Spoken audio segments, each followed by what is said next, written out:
Crime vous raconte ce soir deux histoires qui ont bouleversé des familles entières. Des affaires criminelles inédites qui n'auraient jamais vu le jour sans l'existence d'Internet. Crime spécial terreur sur les réseaux sociaux. C'est tout de suite.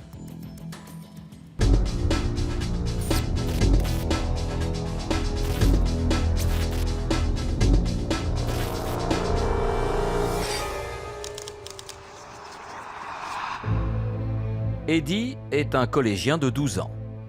Il vit à Charenton-le-Pont, en région parisienne. Le 31 août 2017, il révèle à sa mère qu'il subit des agressions sexuelles de la part d'un homme qu'il a rencontré via son smartphone. Sous le choc, la mère de famille décide d'aller déposer plainte au commissariat. Et elle va découvrir qu'Eddy ne serait pas la seule victime de ce cyberprédateur. Alors, qu'est-il arrivé exactement à Eddy? Qui se cache derrière ce dangereux individu qui sévit sur les réseaux sociaux? Et combien d'autres victimes a-t-il pu faire? Au début, il a nié au moins une bonne dizaine de fois, avant qu'à un moment donné, il me réponde à peu près ces mots-là. Dans tous les cas, t'es mon petit copain, j'ai le droit de faire ce que je veux avec toi. Cassandre est une étudiante de 20 ans qui vit en Avignon. Le 23 juin 2018, dans la soirée, l'une de ses amies contacte la police. Elle leur signale que Cassandre est en danger et qu'elle a subi une violente agression dans le centre-ville. Si les forces de l'ordre se rendent immédiatement sur place, elles vont avoir le plus grand mal à neutraliser l'individu à l'origine du drame. Alors, que s'est-il passé en ce début d'été dans le centre-ville d'Avignon? Dans quel état se trouve Cassandre? Et surtout, qui s'en est pris à la jeune femme, âgée de 20 ans? Moi, j'avais des bleus autour du cou, donc de traces de doigts autour du cou, un coup sur le bras, un coup sur le genou, et j'ai eu des brûlures du taser qu'il a utilisé au moment de l'acte sexuel non consenti.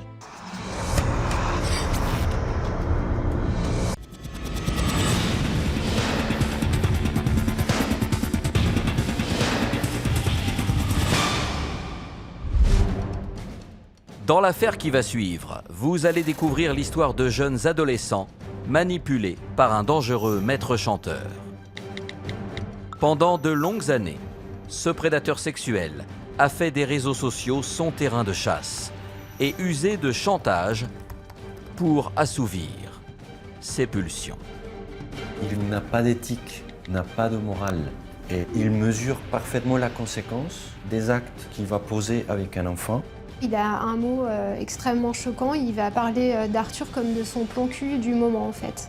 Ce qui est extrêmement choquant quand on parle d'un mineur qui a 14 ans.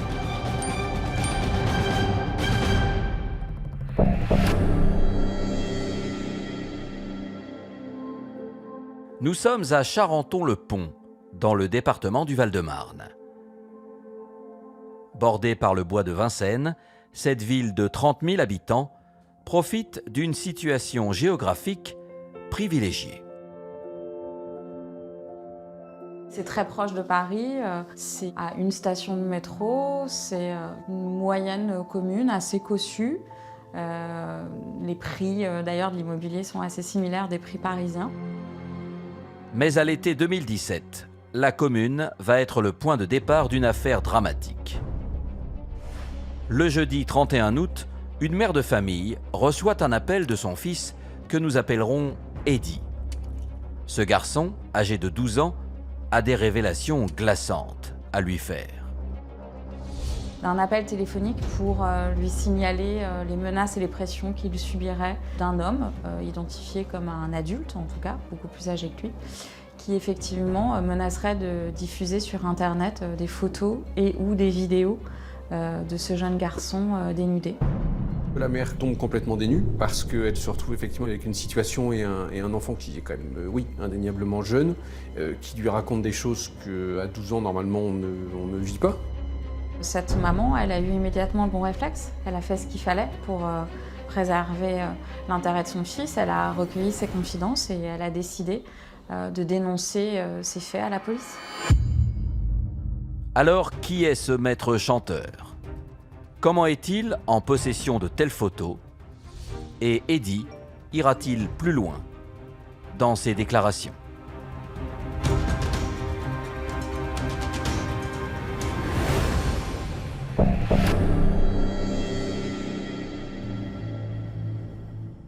Au commissariat de Charenton-le-Pont, Eddie est entendu par les policiers. Il explique qu'il y a environ un mois, un individu, surnommé Kini, est entré en contact avec lui via les réseaux sociaux. Au fur et à mesure, il va y avoir une relation qui va s'instaurer entre deux, où petit à petit, cet homme dont il ne connaît pas véritablement l'identité, puisque c'est un pseudonyme, va lui demander une première fois une photo de lui, d'abord torse nu, puis ensuite ses abdominaux, puis de plus en plus tourné sur des photos à connotation sexuelle. Au départ, il va a priori pas être d'accord, évidemment, et puis petit à petit, il va finir par lui envoyer ce type de photos, moyennant des promesses de chicha, des promesses de cadeaux, des promesses voire même d'argent. Moins de 4 semaines après leur premier échange, un rendez-vous est programmé le 18 août 2017. Assez rapidement, ce jeune va expliquer que cette rencontre physique, si elle n'est pas souhaitée par le jeune, elle va être obtenue par la menace d'une diffusion de ces fameuses photos et de ces fameuses vidéos. Paniqué à l'idée que ces images puissent se retrouver sur la toile, Eddie rejoint le mystérieux Kini dans l'obscurité d'une salle de cinéma. Ce jeune garçon va commencer par expliquer que son agresseur lui demande une fellation. C'est même pas qu'il lui a demandé, c'est qu'il lui a attrapé la tête et qu'il l'a dirigée vers son sexe. Donc pour le coup, c'était, on peut pas appeler ça de demander. Et il a exigé que le jeune garçon le masturbe. En état de choc, le garçon de 12 ans suit Kini après la séance de cinéma. Il va lui acheter un sandwich, il va lui acheter une boisson et ils vont s'asseoir sur un banc pour consommer. Et le hasard étant, la mère d'Eddie va passer par là, discuter et Eddie va présenter l'individu comme étant, je crois, un copain avec qui il joue au foot. Il n'y a pas visiblement d'attitude d'Eddie qui prête à confusion ou qui prête à méfiance. À ce moment-là, tout va bien, l'individu est lui aussi parfaitement calme, il n'y a aucune difficulté, les deux sont ensemble et l'histoire s'arrête là, à ce moment-là. Face aux policiers, Eddie et sa mère livrent une description très sommaire du dénommé Kini. Un jeune homme d'origine asiatique et âgé d'une vingtaine d'années. Les enquêteurs vont ensuite présenter tant à Eddie qu'à sa maman un fichier qui s'appelle le fichier Canonge, qui est un ensemble de photos d'individus qui ont déjà été signalisés, soit pour ce type de procédure, soit pour d'autres, qui sont des petites photos bien souvent assez illisibles. Et ni d'ailleurs Eddie ni sa maman ne vont reconnaître personne sur l'ensemble des photos qui vont leur être présentées. Alors les enquêteurs parviendront-ils à retrouver ce dangereux individu? Quels sont les antécédents judiciaires de Kini? Et a-t-il fait d'autres victimes?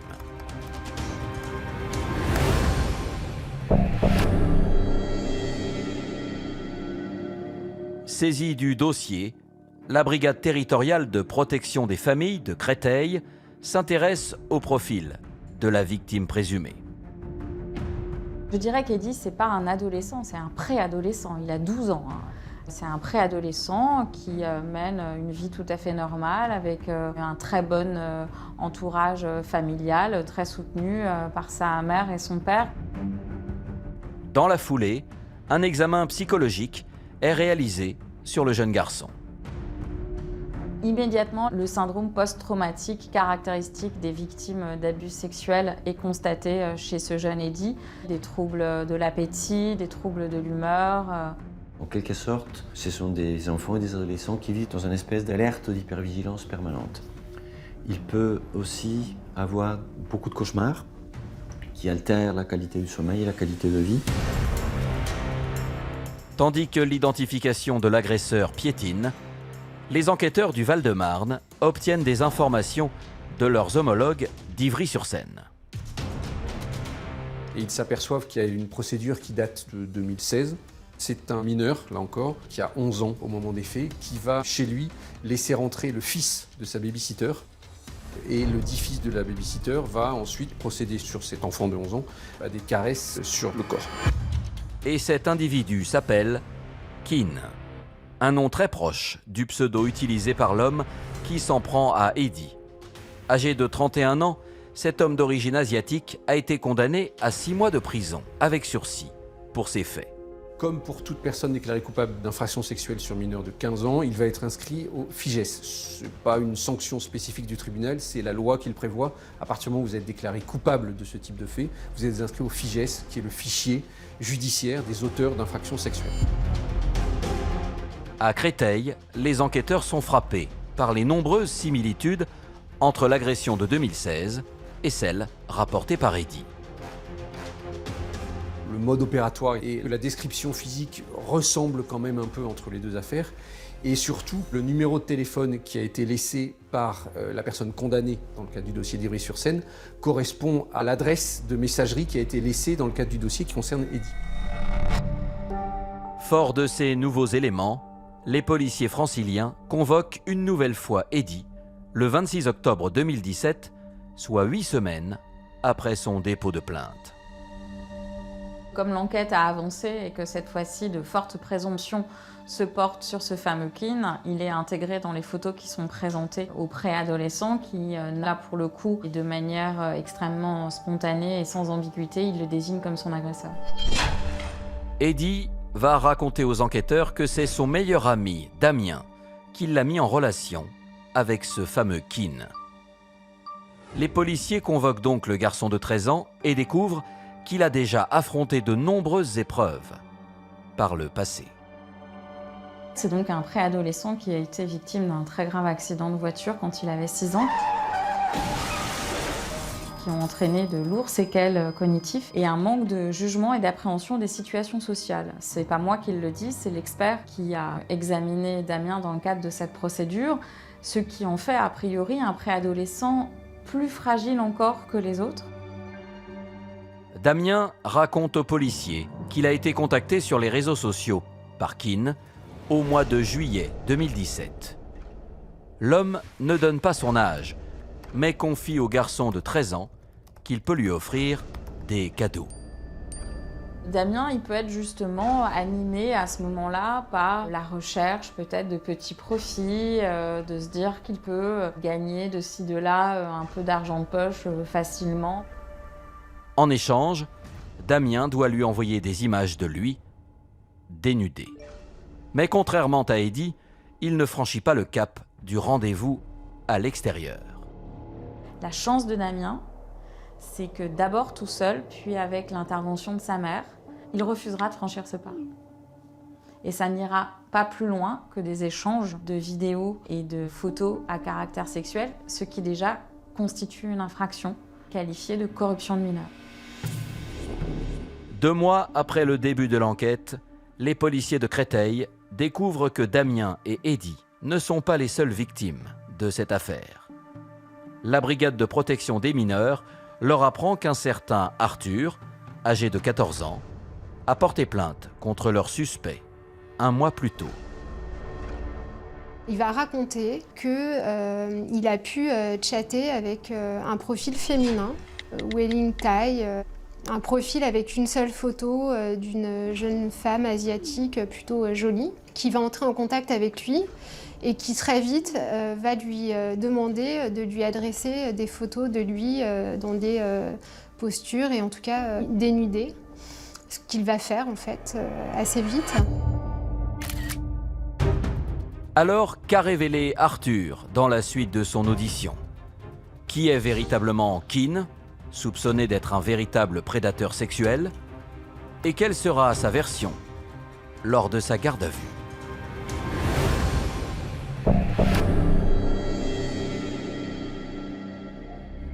En lisant l'audition d'Arthur, les enquêteurs de Créteil réalisent que l'adolescent de 14 ans s'est lui aussi retrouvé au cœur d'un chantage malsain.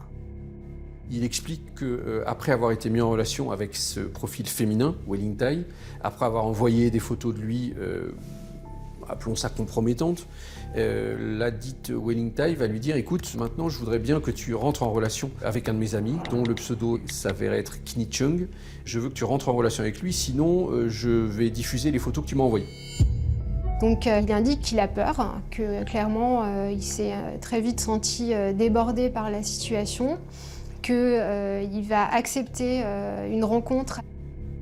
Le 21 juillet 2017, Arthur profite de l'absence de ses parents pour inviter son maître chanteur à son domicile. À cette occasion-là, il va se rendre compte que cette personne masculine est un adulte, ce qu'il pressentait en fait. Lui, il a été toujours clair sur le fait qu'il avait 14 ans. Il va indiquer dans un premier temps qu'il ne veut pas. La personne va insister pour avoir ces relations sexuelles. Il va signifier à plusieurs reprises qu'il a peur et qu'il a mal et qu'il veut que ça s'arrête. L'emprise exercée par Kin est telle qu'un deuxième rendez-vous a lieu, quelques jours plus tard. Arthur subit un nouveau viol et une troisième rencontre est même programmée.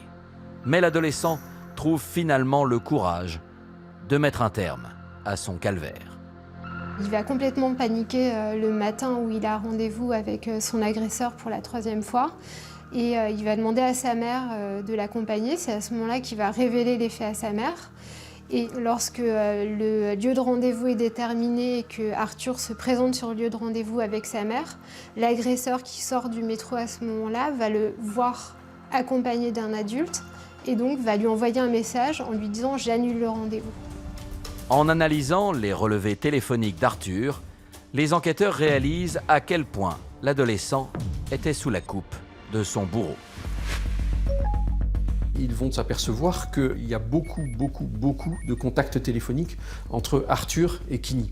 Et particulièrement en une quinzaine de jours, entre fin juillet et mi-août, on s'aperçoit qu'il y a plus de 500 échanges entre les deux téléphones portables, dont plusieurs appels vocaux. Il a subi une sorte de harcèlement de la part de Kin qui va finalement lui demander des comptes en permanence. Les investigations techniques des policiers vont également apporter la certitude qu'Arthur, Eddie et Damien ont été victimes d'un seul et même homme. Les enquêteurs vont s'apercevoir que les coordonnées téléphoniques qui ont été données au moment de l'ouverture de ces comptes correspondent à chaque fois au numéro qui était apparu au départ, c'est-à-dire le numéro de téléphone portable du dit Kini.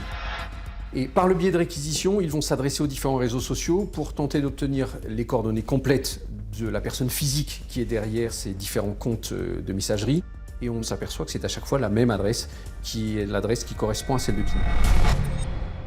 Le 4 décembre 2017, plus de 3 mois après la plainte du jeune Eddie, les enquêteurs se rendent à Ivry-sur-Seine, au domicile de Kin. L'interpellation se passe, alors pour le coup, comme dans un rêve de policier. C'est-à-dire qu'il n'y a aucune résistance. A priori, Kin sait pourquoi les fonctionnaires se présentent chez lui. Il va dès le départ coopérer, c'est-à-dire expliquer un peu où est son matériel informatique. Et ils vont saisir, je crois, 3 clés USB, 2 disques durs, un ordinateur, beaucoup de choses qu'ils vont mettre un temps certain à exploiter. Alors que vont révéler ces nouvelles expertises? Comment va se dérouler la garde à vue du suspect? Et surtout, avouera-t-il l'ensemble des faits?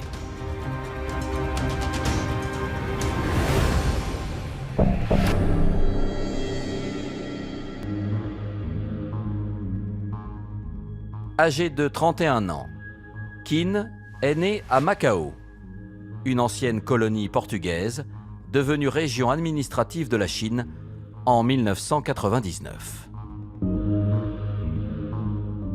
C'est un fils unique qui voit partir ses 2 parents pour partir en Europe et plus spécifiquement en France pour venir travailler. Lui va être élevé dans une famille tout à fait aimante par ses grands-parents. Il va donc vivre les 9 premières années de sa vie sans père, sans mère, mais avec des grands-parents. Et encore une fois, des grands-parents dont il garde, il le dira toujours, un excellent souvenir. Keane a 9 ans lorsqu'il finit par rejoindre ses parents.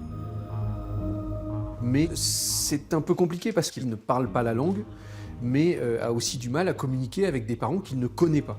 Et que pour lui, toute sa construction s'est faite autour de ses grands-parents et pas de ses parents. Et donc on arrive à un moment où, encore une fois, les relations sont assez distantes. En proie à des difficultés d'intégration, Keane trouve refuge dans des mondes virtuels. C'est au départ un adolescent, puis ensuite un homme qui va passer jusqu'à 15 heures par jour derrière son ordinateur, en général à jouer, mais également à tenter de rentrer en contact avec d'autres personnes.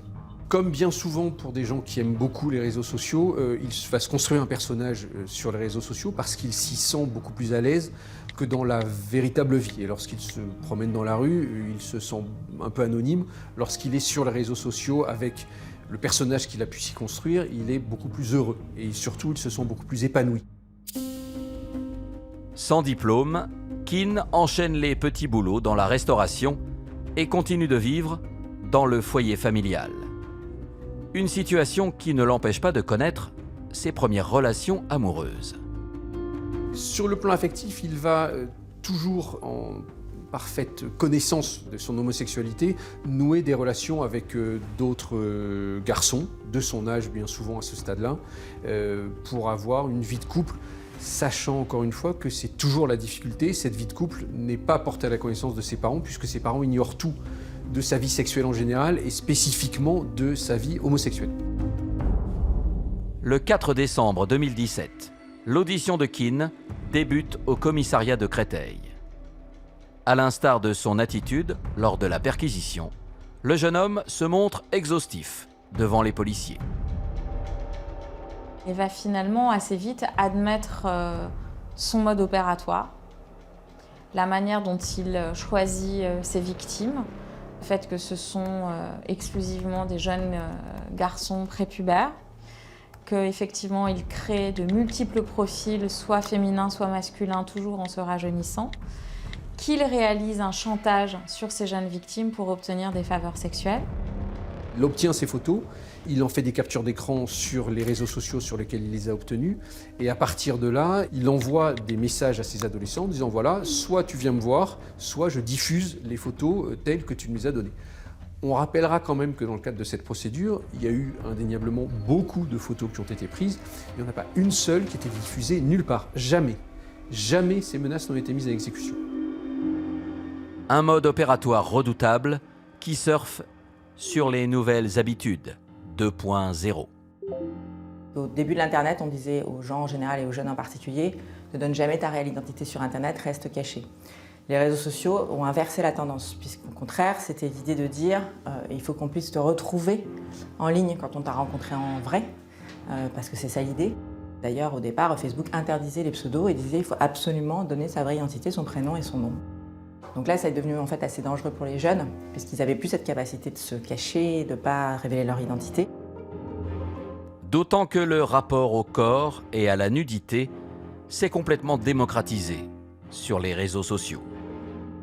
Ce n'était pas forcément le cas il y a 10 ans. Les jeunes ont banalisé entre eux dans leur relation l'envoi de nudes, comme on dit, c'est-à-dire que c'est assez banal pour eux dans une relation, voire même dans une relation naissante, y compris en ligne, d'envoyer des contenus à caractère sexuel entre eux, dans le cadre d'une relation privée, mais néanmoins, voire de faire ce qu'ils appellent des plans cam, c'est-à-dire de se retrouver sur une webcam partagée et d'avoir des scènes d'attouchement vers chacun derrière une caméra. Hein. Et donc ces pratiques-là qui sont assez développées et naturelles entre eux, ça c'est vrai que ça les met effectivement dans des situations très à risque, parce que ça on le fait en général seul en ligne, personne ne le sait qu'on le fait, parce que c'est intime en fait. Si Keane reconnaît avoir demandé des photos dénudées et usé de chantage pour obtenir des rendez-vous, il assure n'avoir jamais violé personne. Pour Eddie, il va expliquer que selon lui, il y a eu certes une relation sexuelle, mais dans le cadre d'une relation librement consentie.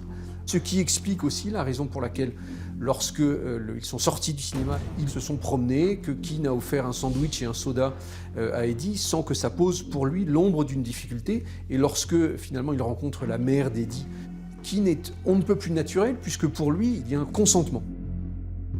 Le suspect avance le même argument en ce qui concerne Damien et Arthur. Il a un mot extrêmement choquant, il va parler d'Arthur comme de son plan cul du moment en fait. Ce qui est extrêmement choquant quand on parle d'un mineur qui a 14 ans.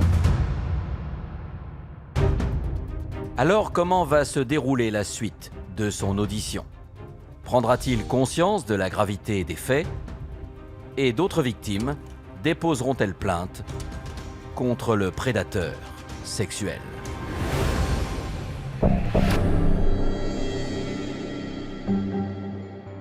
Lors de son audition à la brigade de protection des familles, Keane va évoquer spontanément la relation de 2 ans qu'il a eue avec un certain Christophe. Une histoire qui commence en 2015 par message interposé. Autant Christophe, lui, est mineur, et d'ailleurs il ne s'en cache pas, 16-17 ans, autant Keane, lui, va tout de suite, très rapidement, minimiser son âge. Il a bientôt 30 ans et en fait, il va dire à Christophe qu'il en a 23 ou 24. Donc déjà à ce moment-là, il y a quelque chose qui ne va pas. Il y a quelque chose qui ne va pas. Le jeune homme, qui vit aujourd'hui à Swansea, dans le sud du Pays de Galles, reçoit alors une convocation des enquêteurs. J'ai pensé au début que c'était un mensonge, je pensais que c'était pas vraiment la police, que c'était juste un moyen d'essayer de me retrouver et de me reprendre dans toute la situation qu'on a eue avant. Mais non, au final, j'en ai parlé à mes parents qui ont appelé la station de police avec un autre numéro et m'ont dit qu'en effet, je devais bien aller voir la brigade des affaires familiales pour répondre à quelques questions. Christophe se présente alors à la brigade de Créteil. À ce moment-là, il n'a plus de contact avec Keane depuis 1 an et n'a pas connaissance des accusations portées contre lui. Interrogé par les policiers, le jeune homme revient sur leur relation. Je l'ai rencontré sur un réseau social. C'était un ami qui m'avait conseillé ce réseau. Et du coup, on a commencé un peu à se parler comme n'importe quelle personne. Beaucoup de gens lui faisaient confiance, l'aimaient bien. Il participait à beaucoup d'événements. C'était un peu un blagueur. Mais très rapidement, leur relation devient toxique. C'est-à-dire qu'à partir du moment où la jalousie, la possessivité, cette espèce d'emprise prend place, mais là, le piège se referme quelque part. Et Christophe va devoir rendre des comptes à son compagnon, il va devoir donner des explications. Et puis, il va devoir aussi très rapidement subir de la violence. Comme cette nuit où Keane a profité du sommeil de Christophe pour lui imposer un acte sexuel. Le lendemain matin, je m'en suis rendu compte qu'il m'avait pénétré. Du coup, je l'ai confronté par rapport à ça. Au début, il l'a nié au moins une bonne dizaine de fois, avant qu'à un moment donné, il me réponde à peu près ces mots-là. Dans tous les cas, t'es mon petit copain, j'ai le droit de faire ce que je veux avec toi. Sur le coup, j'étais pas, traumatisé, ou j'avais pas eu peur, ou j'étais pas énervé, mais dans ma tête, c'était vraiment, est-ce que Keane comprend ce qu'il a fait? Parce que non, clairement, il l'a pas compris en fait. Et je lui ai dit ça, j'ai dit, bah non, en fait, c'est pas quelque chose que tu fais. Normalement, si tu veux qu'on fasse ça, bah il faut que tu me le dises en fait. Mais sur le coup, Christophe ne pense même pas à déposer plainte.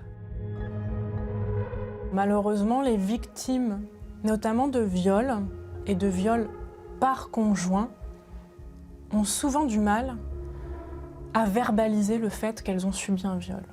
Et c'est assez courant, c'est assez normal, même si j'aime pas beaucoup ce terme, pour plusieurs motifs. Déjà parce qu'il y a encore beaucoup de gens qui pensent que dans l'intimité d'un couple, on peut exiger de son partenaire des faveurs sexuelles. C'est dans ce contexte houleux que leur relation prend fin au mois de juin 2017. Suite à ce nouveau témoignage, des expertises psychiatriques sont demandées par le juge d'instruction. Keane va être interrogé sur ce qu'on pourrait qualifier de pulsion pédophilique. Il explique simplement que lui est attiré par globalement le monde de l'enfance et il est attiré effectivement plutôt par des jeunes garçons. On peut parler le concernant du syndrome Peter Pan. C'est-à-dire qu'il est adulte, mais il aime vivre dans un monde d'enfants, en tout cas d'adolescents. Si les experts concluent à une absence de pathologie chez Keane, ils présentent toutes les caractéristiques du prédateur sexuel. Il vit pour l'assouvissement de ses pulsions sexuelles, de ses fantasmes sexuels, quels qu'ils soient. Le prédateur sexuel n'a pas d'éthique, n'a pas de morale. Et il mesure parfaitement la conséquence des actes qu'il va poser avec un enfant, mais cela n'entre pas en considération pour lui. Un homme manipulateur et menteur qui a pour terrain de chasse les réseaux sociaux. C'est aussi des messages qu'il faut envoyer aux enfants avant. Il faut leur expliquer voilà, ce qui peut se passer et que c'est pas normal, par exemple, qu'un adulte vienne parler à un enfant.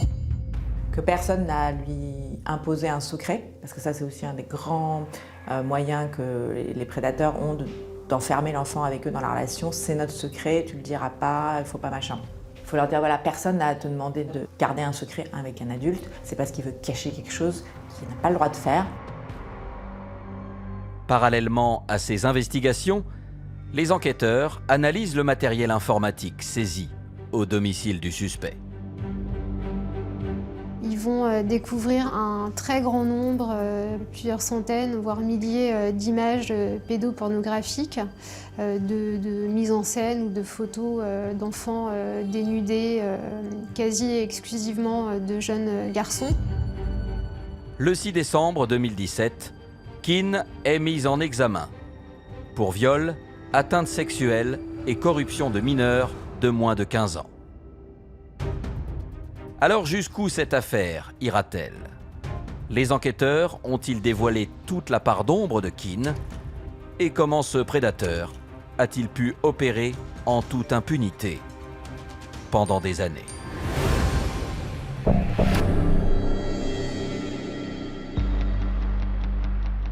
Keane est placé en détention provisoire.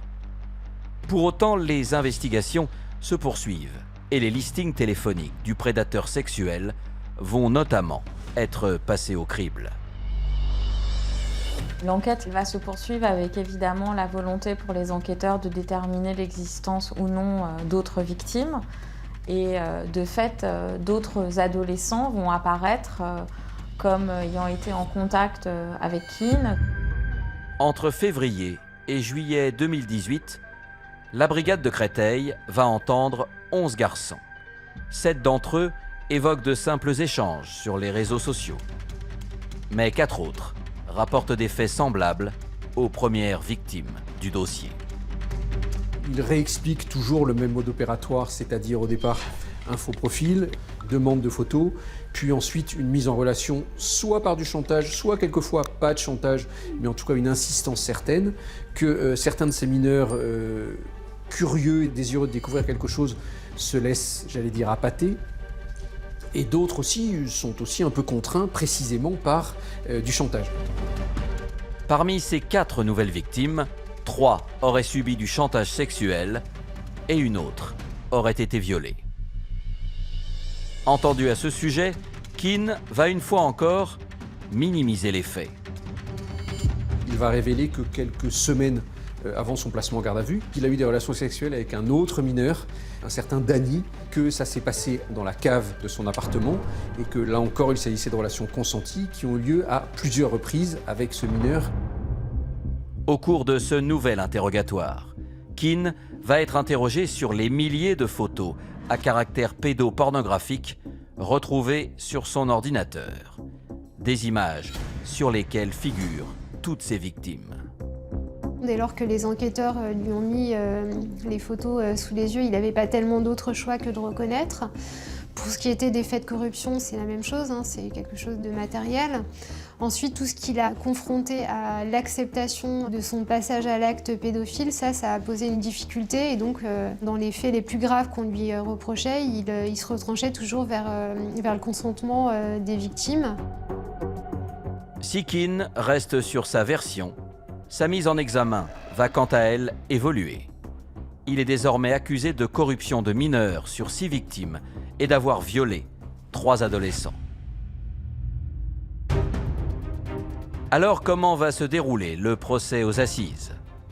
Keane avouera-t-il les faits les plus graves? Et quelle peine sera prononcée contre le cyberprédateur sexuel?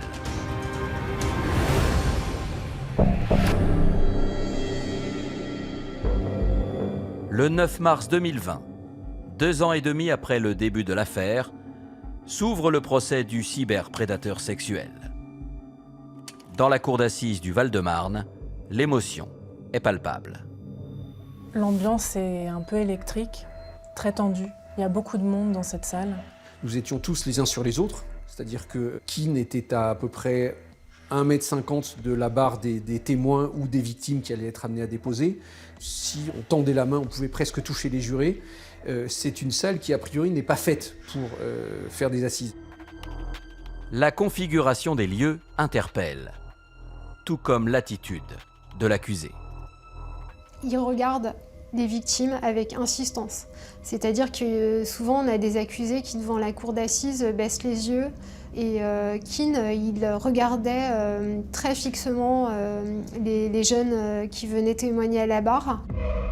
À la fin de l'instruction, l'enquête avait fait état de 9 victimes.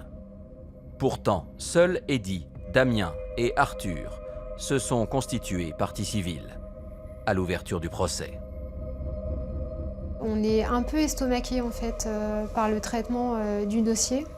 Au fil des jours et au fil des auditions, d'autres jeunes sont appelés à témoigner, mais pas en tant que partie civile ni même victime, pour des faits très graves. Et c'est totalement singulier.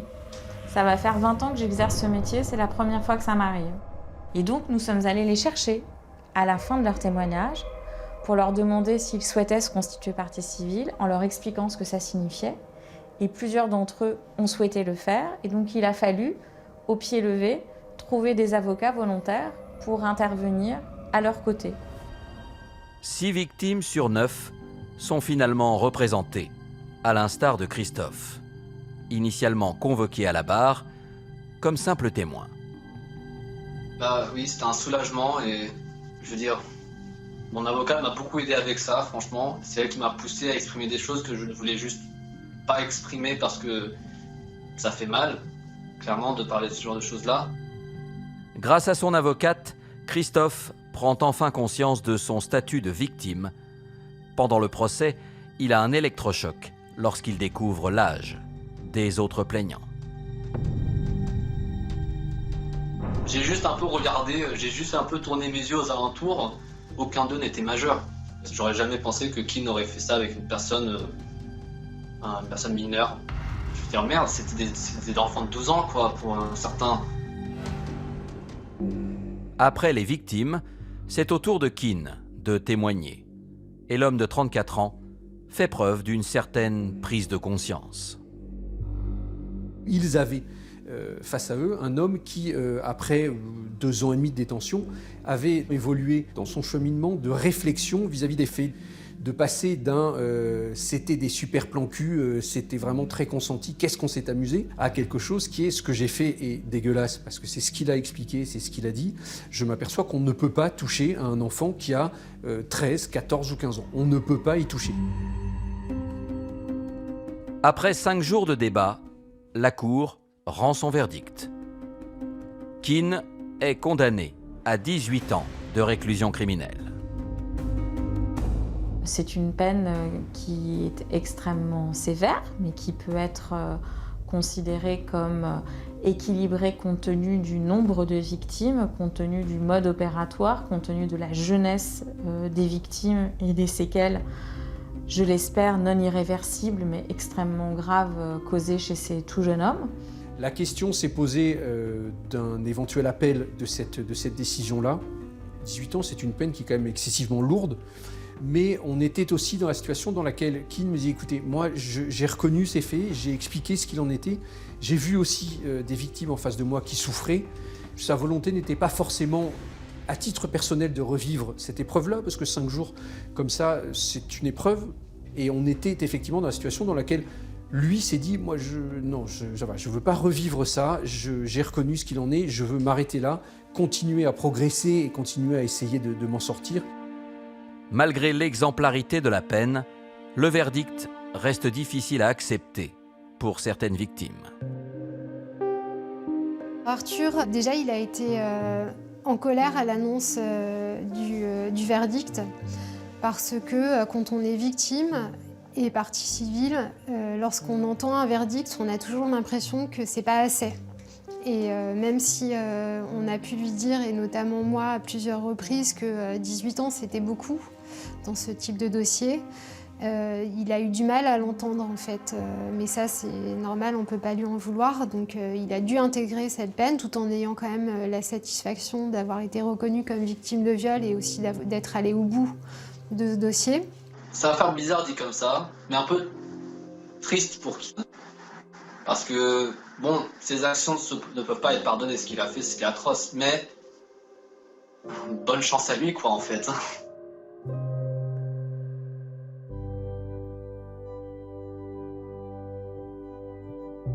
Aujourd'hui, les exactions du prédateur sexuel affectent encore toutes ses victimes.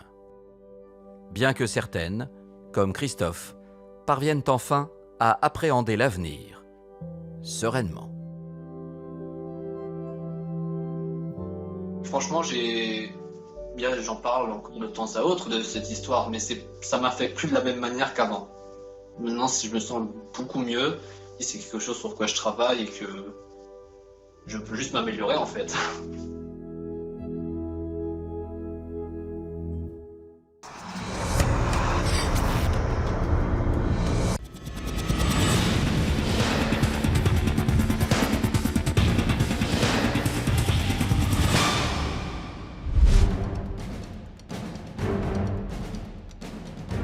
Dans l'affaire qui va suivre, vous allez découvrir le calvaire de plusieurs jeunes femmes, prisonnières d'un seul et même homme, rencontrées sur les réseaux sociaux. Un individu dangereux au double visage, qui va totalement asservir et traumatiser ses victimes. C'est pas un violeur classique, c'est quelqu'un qui assoit sa toute-puissance. Donc, l'acte de viol pour lui n'est que l'aboutissement d'un ensemble d'actes de domination. J'ai juste peur de partir. Je me suis dit, si je pars, il va balancer la vidéo, il va balancer des photos. Pour moi, c'est inhumain de faire ça à quelqu'un.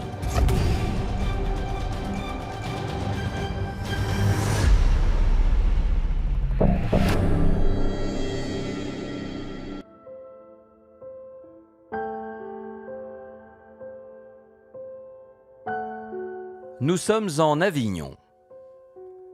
Cette commune historique de 92 000 habitants est située dans le département du Vaucluse. Au bord du Rhône, cette cité provençale est notamment connue grâce à son célèbre pont ainsi qu'à son palais des papes. C'est une très belle ville, architecturalement parlant, culturellement parlant. Et il ne faut pas oublier que la ville d'Avignon, c'est quand même la deuxième ville avec le Vatican qui a accueilli en son temps des papes. Donc c'est une vraie carte postale. On a à la fois une ville qui est très culturelle, très ancrée dans le domaine artistique, etc. Et de l'autre côté, on a une ville aussi qui est très active. Donc je trouve que c'est séduisant. Une cité touristique et dynamique, qui va pourtant devenir le théâtre d'une sombre affaire de mœurs, le 23 juin 2018.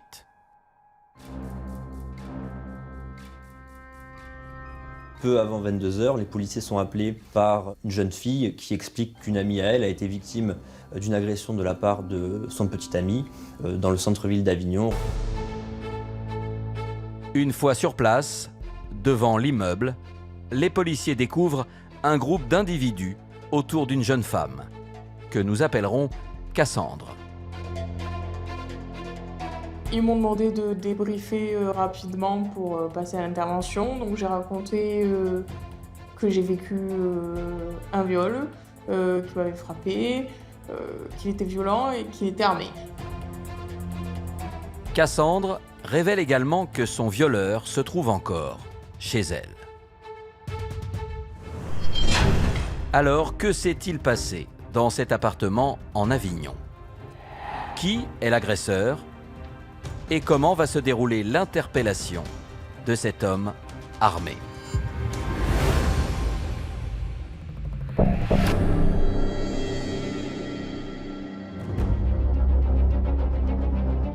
Mis en garde par Cassandre, les policiers s'approchent de l'appartement de la jeune femme et tentent d'établir un contact avec l'agresseur. Un jeune homme de 24 ans, prénommé Thomas. Le suspect ne coopère pas avec les forces de l'ordre, c'est-à-dire qu'à plusieurs reprises, les forces de l'ordre essaient de le convaincre d'ouvrir la porte et il ne le fait pas. Il va les outrager à plusieurs reprises et par la fenêtre, les forces de l'ordre vont voir le suspect muni dans une main d'un couteau de cuisine et dans l'autre d'une lampe taser. Les policiers m'ont demandé de rentrer dans le hall avec eux pour lui parler, pour qu'il puisse ouvrir, savoir s'il allait ouvrir ou pas. Et, même chose, toujours les mêmes questions. Thomas, ouvrez la porte, on va rien vous faire, on veut juste discuter, mais rien n'y fait.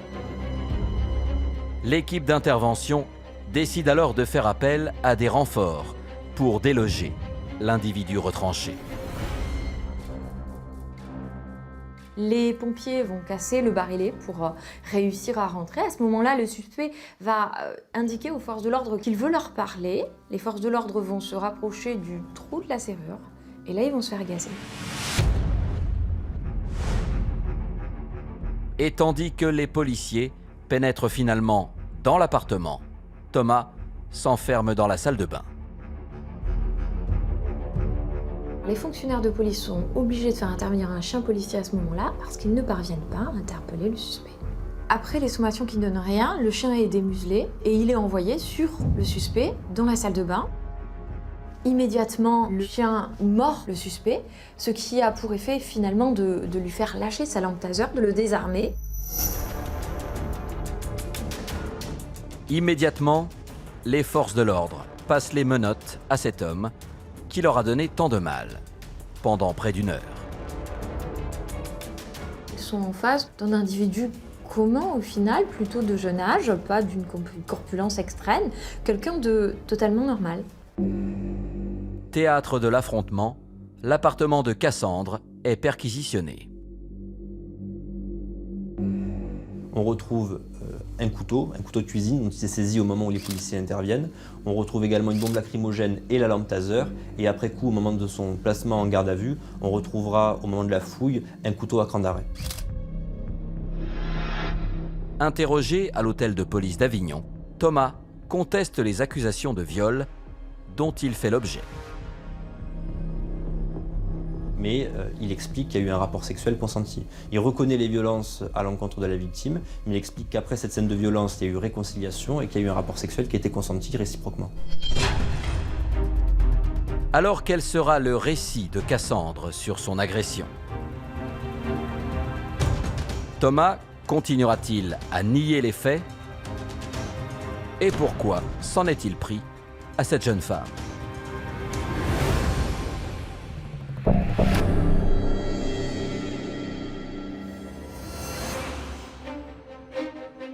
Après avoir recueilli la version de Thomas, les enquêteurs s'intéressent au profil de sa victime présumée.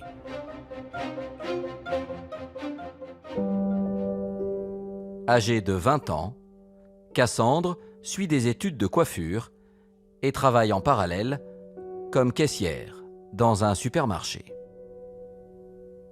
Dans la vie de tous les jours, je suis une fille très souriante. Même quand ça va pas ou qu'il y a une petite tracas du quotidien, toujours le sourire, très gentille avec tout le monde, peut-être trop. J'encaisse beaucoup, donc je garde beaucoup de choses pour moi. Prise en charge par un médecin légiste, Cassandre présente manifestement des traces de violences sexuelles ainsi que des blessures corporelles. Moi, j'avais des bleus autour du cou, donc de traces de doigts autour du cou, donc un coup sur le bras, un coup sur le genou et j'ai eu des brûlures du taser qu'il a utilisé au moment de l'acte sexuel non consenti. Suite à cet examen médical, les experts réalisent des prélèvements sur Cassandre. Ils ont été faits parce que c'est la procédure habituelle, mais dans notre cas, dans la mesure où Thomas ne niait pas avoir eu des relations sexuelles avec Cassandre, ça n'avait plus grand intérêt. La seule question qui se posait ensuite, c'était de savoir si ces relations étaient consenties ou pas. Dès le 25 juin, l'enquête est confiée à la PJ d'Avignon.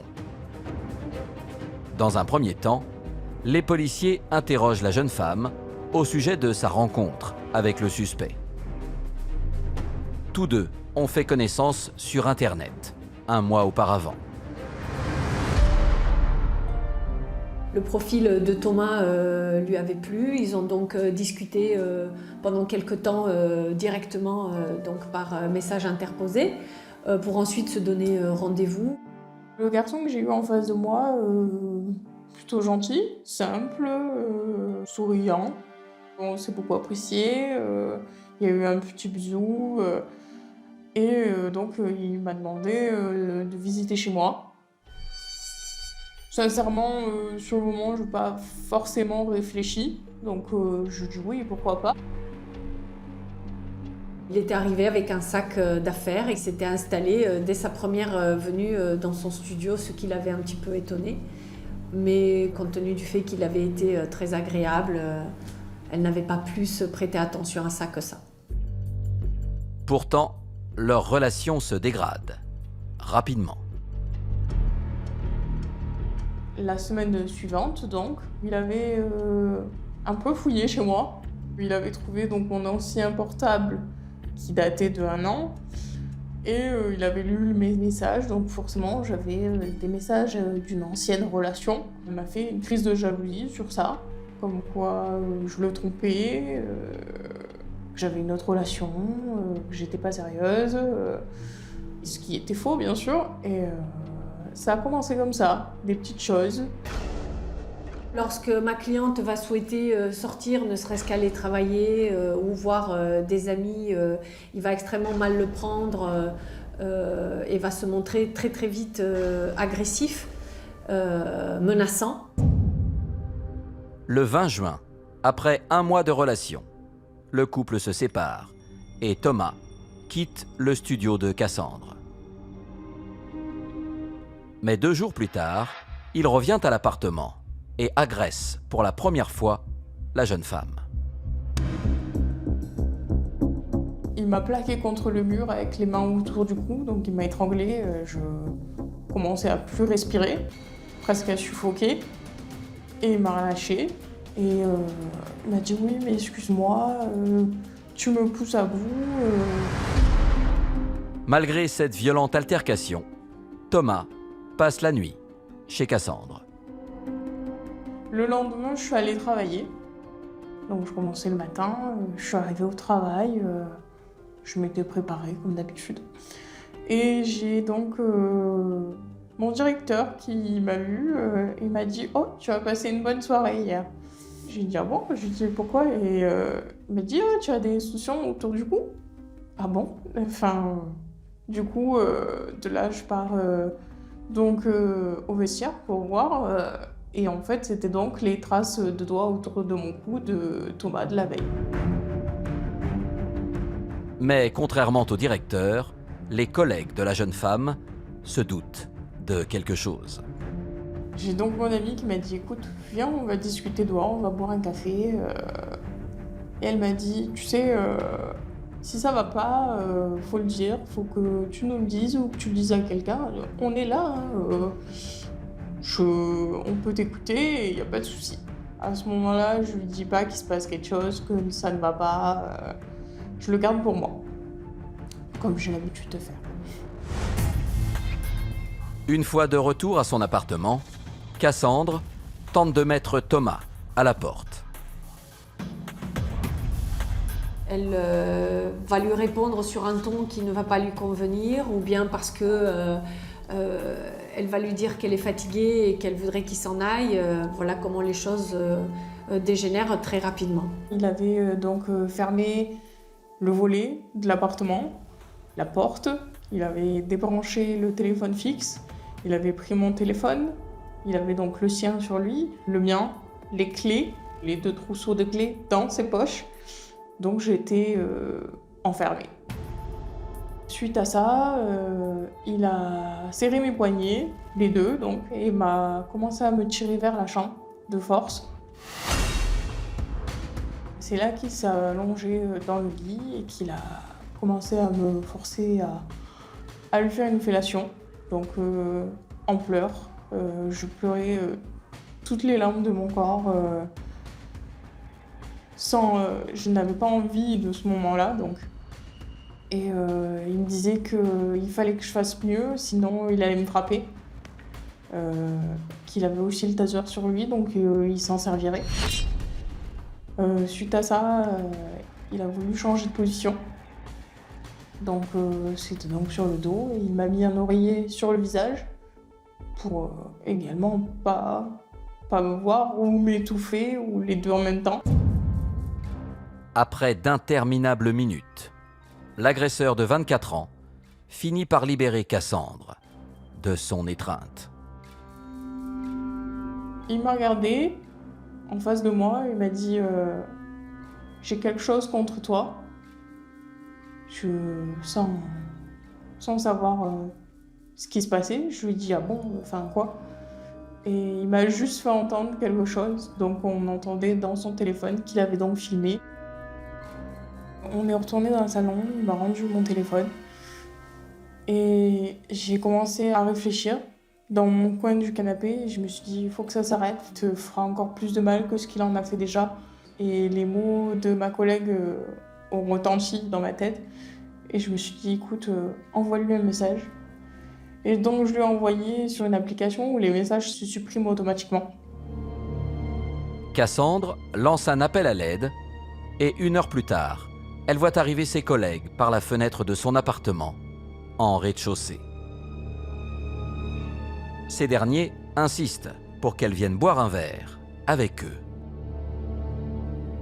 J'ai tourné la tête vers lui et il m'a fait comme un mouvement d'acquiescement. Donc je me sentais obligée de le regarder pour avoir presque son acceptation de sortie.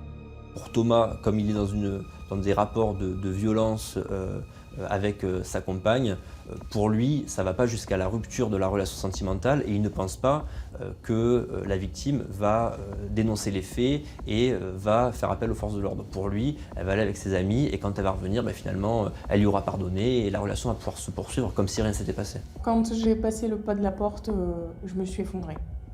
Je me suis effondrée en pleurs dans les bras d'une de mes collègues et elle m'a dit « mais qu'est-ce qui se passe? Qu'est-ce qui se passe ?»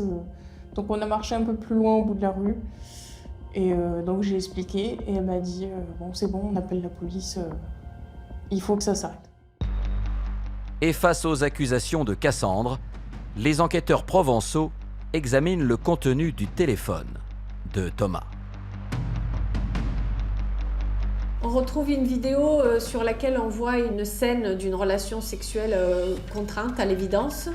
Et très rapidement, on va réussir à identifier la voix de Cassandre qui se débat et qui n'a de cesse que de dire non, je ne veux pas, je ne prends pas de plaisir, puisqu'il lui a quand même posé la question de savoir si elle prenait du plaisir et qu'elle disait non, entre les larmes.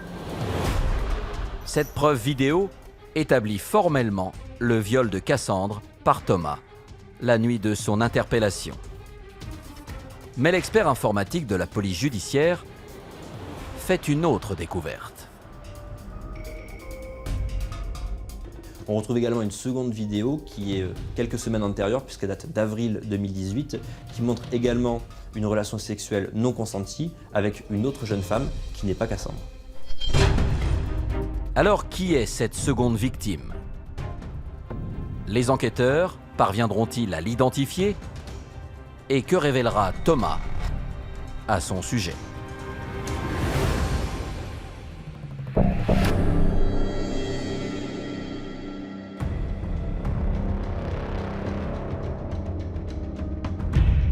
Suite à la découverte de cette nouvelle vidéo, le suspect est convoqué devant le juge d'instruction d'Avignon. Thomas, dans un premier temps, donne l'identité de cette personne, de cette jeune fille. Il explique qu'il a une relation sentimentale avec elle et qu'il n'y a jamais eu ni violence, ni relation sexuelle contrainte. Cette jeune femme, que nous nommerons Mathilde, a 21 ans et réside dans les Alpes. Sans plus attendre, les enquêteurs prennent contact avec elle. Ça sonne à la maison et il y a 2 policières qui me donnent une lettre et qui me disent comme quoi je suis convoquée au commissariat de Martigues. Interrogée à Martigues, la ville dans laquelle réside Thomas, Mathilde déclare qu'elle a eu une brève relation avec lui pendant les mois d'avril et de mai 2018. Mais les 2 jeunes gens se connaissent depuis bien plus longtemps. Je l'ai rencontré, j'étais en 3e. Donc toute la période du collège, du lycée, tout ça, on se fréquentait en tant qu'amis. Et c'est seulement 6-7 ans après que du coup on se met en couple. Et c'est là que je vois le vrai visage. Quand il va sentir qu'il l'a sous la patte, en quelque sorte, eh bien là, les choses vont changer très vite. C'est-à-dire qu'au début, il était gentil, bon, un peu jaloux, un peu possessif, mais j'allais dire, au départ, elle était flattée par ça. Sauf que ça va devenir véritablement autre chose que ça va devenir violent très vite.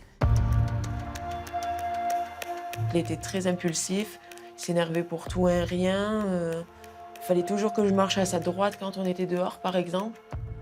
Si j'étais pas à sa droite, il s'énervait. Je pouvais pas parler. Quand on était avec des amis, quand on me posait une question, il répondait toujours à ma place. Il m'empêchait de sortir, je pouvais pas sortir sans lui, je pouvais pas m'habiller comme je voulais. Sous la coupe de cet homme manipulateur, Mathilde ne parvient pas à le quitter. Et elle va vivre un enfer à ses côtés. Comme ce 5 avril 2018, lorsque le couple se retrouve au domicile des parents de la jeune femme. Il veut discuter avec elle, donc il lui demande de monter dans sa chambre. Elle est chez son père. Dans la maison, il y a le père et le frère au rez-de-chaussée. Donc il monte à l'étage et il s'enferme dans la chambre pour avoir une discussion sur leur relation de couple. Il commence à me faire des avances, je lui dis non, il s'énerve, je lui dis non. Il commence à me forcer, il commence à me retirer mes vêtements lui-même, je lui dis non. Pour me calmer, il avait mis un t-shirt sur mon visage. Mais disons que ça m'a pas du tout calmé, au contraire, hein, ça m'a encore plus stressée, donc voilà. Il m'empêchait de respirer en fait, pour éviter que je fasse trop de bruit. Elle le suppliait d'arrêter, mais elle parlait doucement. Elle ne hurlait pas. Elle n'osait pas hurler parce qu'elle s'est dit si mon père et mon frère se rendent compte de ce qui se passe, elle était terrorisée à l'idée qu'il puisse y avoir une bataille, une bagarre abominable. Sur la table de chevet, le téléphone de Thomas filme le viol sans que Mathilde ne s'en rende compte. Une vidéo dont Thomas va se servir pour contrôler la jeune femme.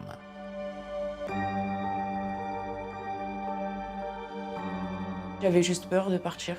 Je me suis dit, si je pars, ça va être encore pire derrière. S'il me retrouve, ça va être encore pire. Si je pars, il va balancer la vidéo, il va balancer des photos. Disons que tous les amis que j'ai en commun avec lui vont voir les vidéos, les photos.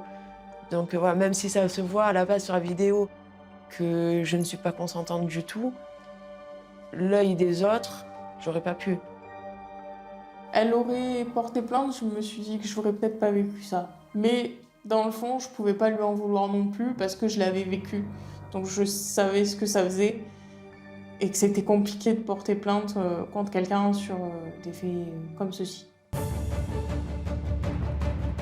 Cette relation d'emprise dure jusqu'au début du mois de juin 2018. Quelques jours seulement avant que Thomas ne rencontre Cassandre.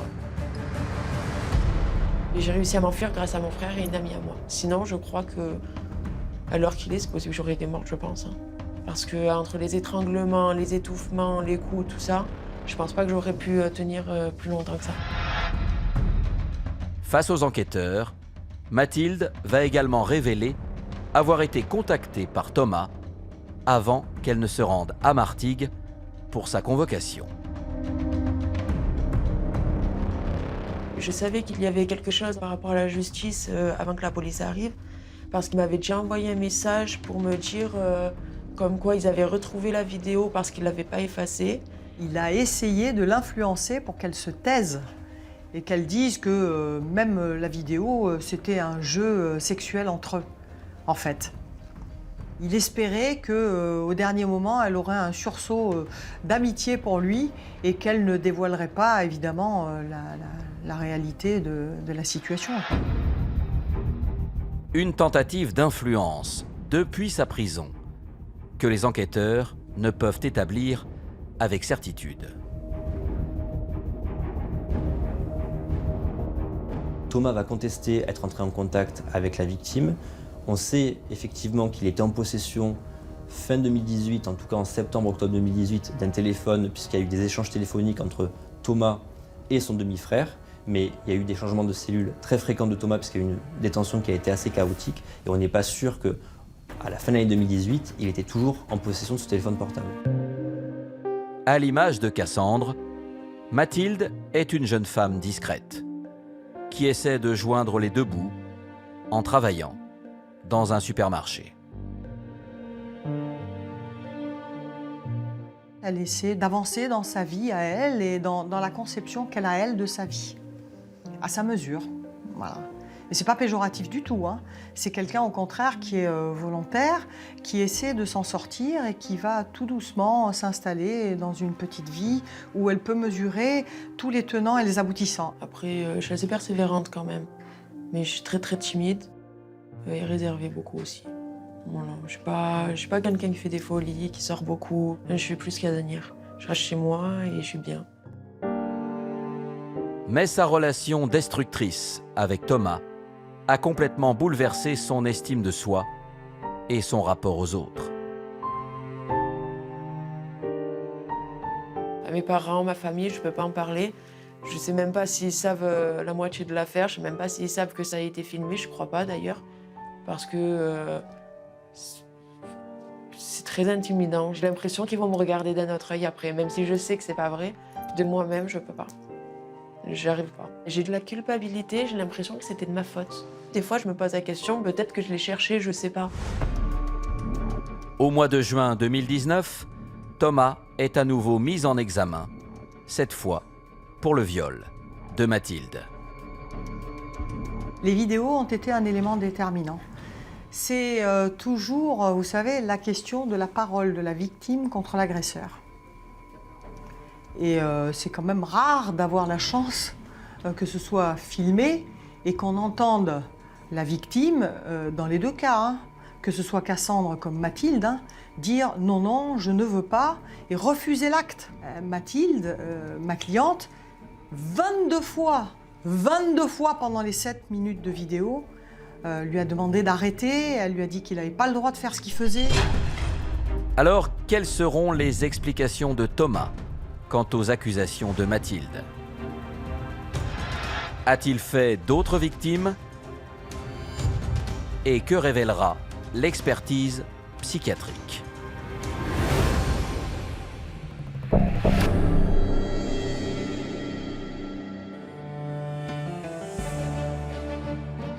Thomas est né et a grandi en Provence au sein d'une famille recomposée. Adolescent à problème, décrit comme violent, sa scolarité s'arrête au collège. Thomas est un jeune homme qui n'a pas d'insertion professionnelle, qui est sans emploi et qui mène une vie assez oisive sur Martigues. Il ne travaille pas et il profite des compagnes chez qui il s'installe. C'est-à-dire qu'en fait, il vit à leur crochet. Entendu à nouveau par la police judiciaire d'Avignon, le jeune homme minimise les faits au sujet de Mathilde. Thomas explique que la relation était consentie, que d'ailleurs la victime l'a embrassé au cours du rapport sexuel. Alors il reconnaît effectivement pendant le rapport certains actes un peu plus physiques, notamment de l'avoir tenu par les poignets, mais il explique que c'est dans le cadre d'une relation consentie. Il explique également que la relation sexuelle a été filmée sans que ce soit un moyen pour lui d'humilier la victime, mais que c'était plus dans le registre du fantasme sexuel qu'autre chose. Le casier judiciaire de Thomas commence à se remplir durant son enfance pour des faits de vol. S'il n'est pas enregistré comme délinquant sexuel, le jeune homme a pourtant déjà connu des démêlés judiciaires avec une ex-compagne.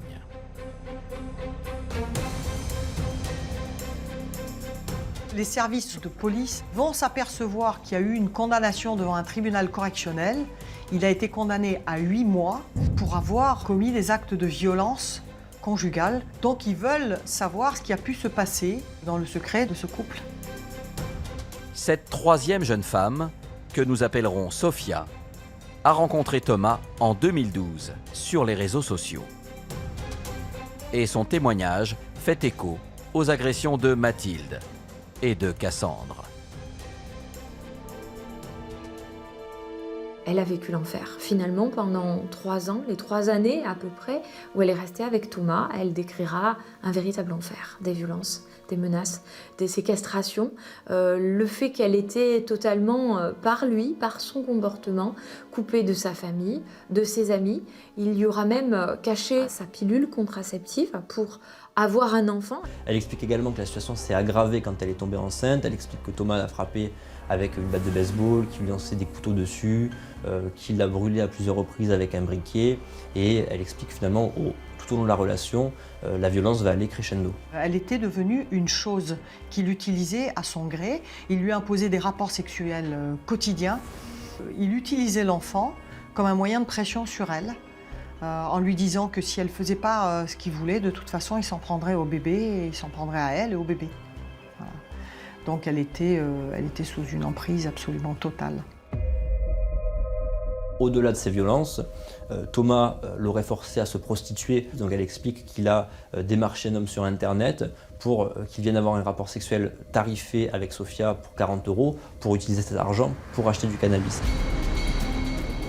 Leur relation se termine en mars 2016, lorsque la jeune femme trouve finalement le courage de déposer plainte. Mais uniquement pour violence conjugale.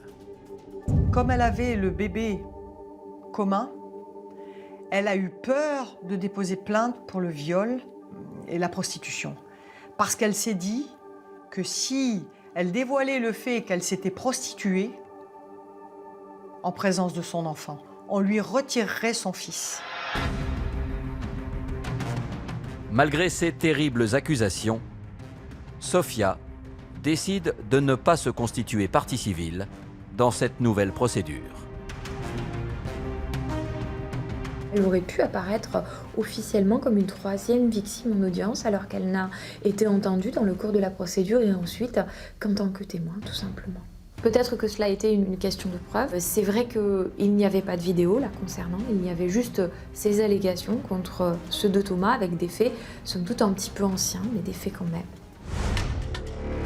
À la maison d'arrêt d'Avignon, l'expert psychiatre qui rencontre Thomas tente de comprendre l'attitude du jeune homme envers ses compagnes successives. Ce qui m'interpelle, c'est à la fois le faible niveau d'insight, l'insight étant la capacité d'introspection, la capacité de comprendre comment on fonctionne. Ça, c'est un premier point qui me heurte un peu. Et le deuxième point, c'est le manque de recul critique sur ses agissements. C'est-à-dire qu'à aucun moment, il va émettre l'hypothèse qu'il aurait pu avoir un comportement désadapté, qu'il aurait pu. C'est-à-dire qu'en permanence, il va projeter la responsabilité de ce qui lui est arrivé, soit sur les victimes, soit sur la justice, soit sur d'autres personnes. Une personnalité torturée, qui est peut-être le fruit de l'enfance chaotique que Thomas a vécue. il y a des antécédents de violence, de maltraitance et peut-être de violence sexuelle. Ce qui a donné lieu à ce qu'on appelle, en termes techniques, un trouble de l'attachement. Ce trouble de l'attachement a pour conséquence des dysrégulations émotionnelles, a des conséquences de problèmes de lien avec les autres. Et donc, ces deux problématiques, elles vont se rejouer chaque fois que Thomas va nouer une nouvelle relation. Pour mettre en place ce type de relation d'emprise, Thomas choisissait préférentiellement des personnes qui pouvaient avoir, par certains côtés, une fragilité. Et il était à même peut-être à la fois de repérer cette fragilité et en même temps de l'exploiter. Mais le fait d'avoir affaire à des personnes fragiles ne veut pas dire qu'elles sont fragiles sur tous les points. Il y a certaines personnes qui sont également résilientes ou qui ont des ressources ou qui ont un entourage. Et ça, je pense que l'intéressé ne pouvait pas le prévoir et c'est peut-être ce qui a fait que la situation s'est retournée contre lui. Jugé responsable de ses actes, Thomas est renvoyé devant la cour d'assises du Vaucluse pour des faits de viol sur concubin à l'encontre de Mathilde et de Cassandre. Alors, quelle attitude adoptera-t-il lors de son procès? Thomas reconnaîtra-t-il enfin les faits de viol? Et les victimes réussiront-elles à témoigner face à lui?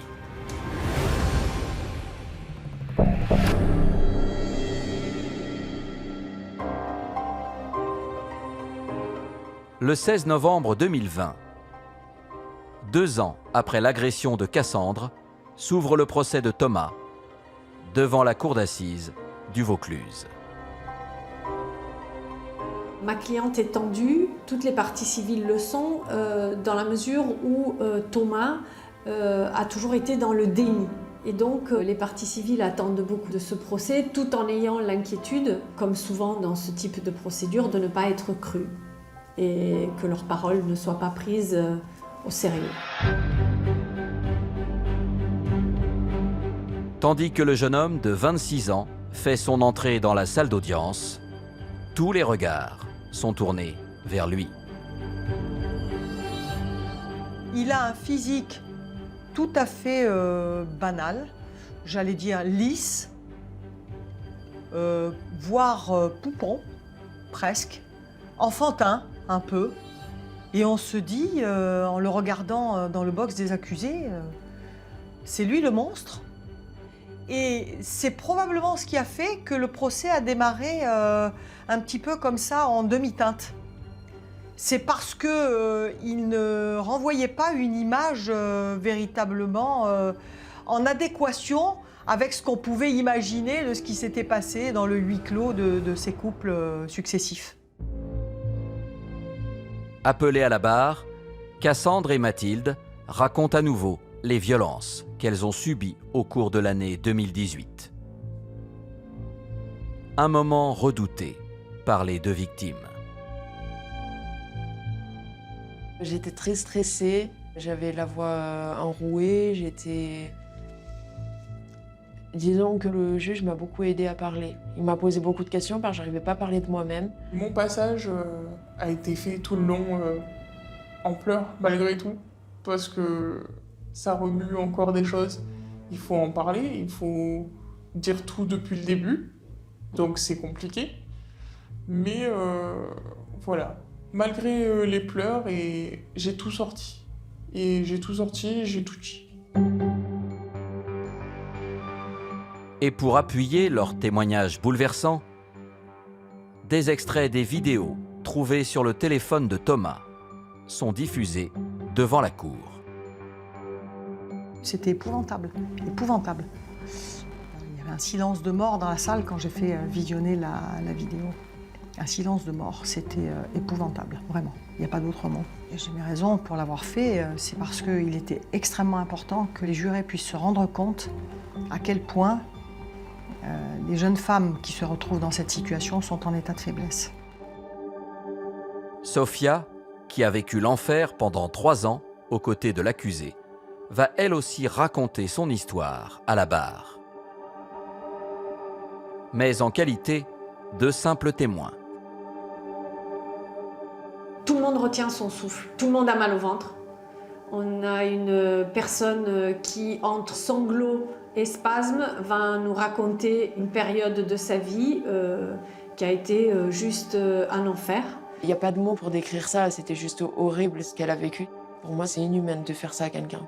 J'entends tout ce qu'il lui a fait. Je me suis dit, mais pourquoi elle n'a pas porté plainte? Mais malgré tout, on se dit qu'il lui a tellement fait du mal qu'elle n'aurait jamais réussi.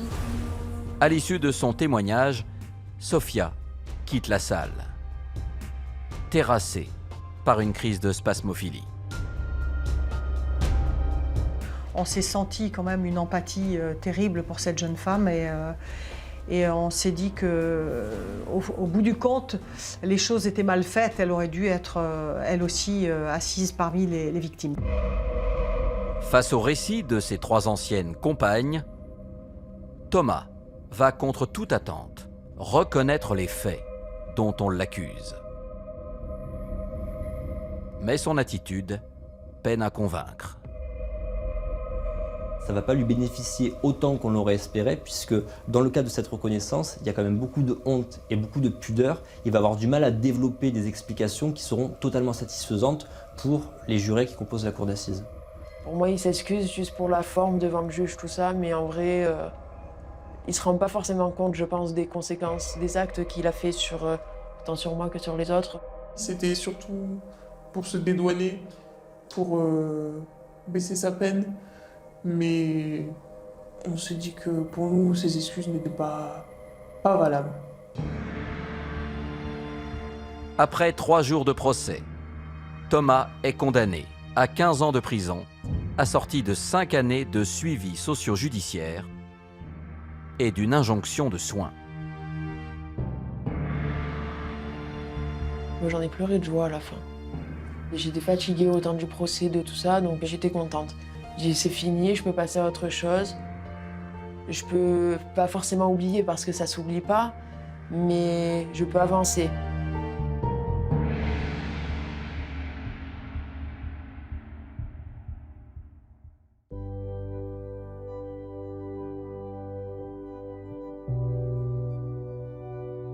Aujourd'hui, les exactions de Thomas continuent de hanter les jeunes femmes qui ont partagé sa vie. Mais pour Cassandre et Mathilde, ce passé douloureux prend de moins en moins de place dans chacune de leurs vies.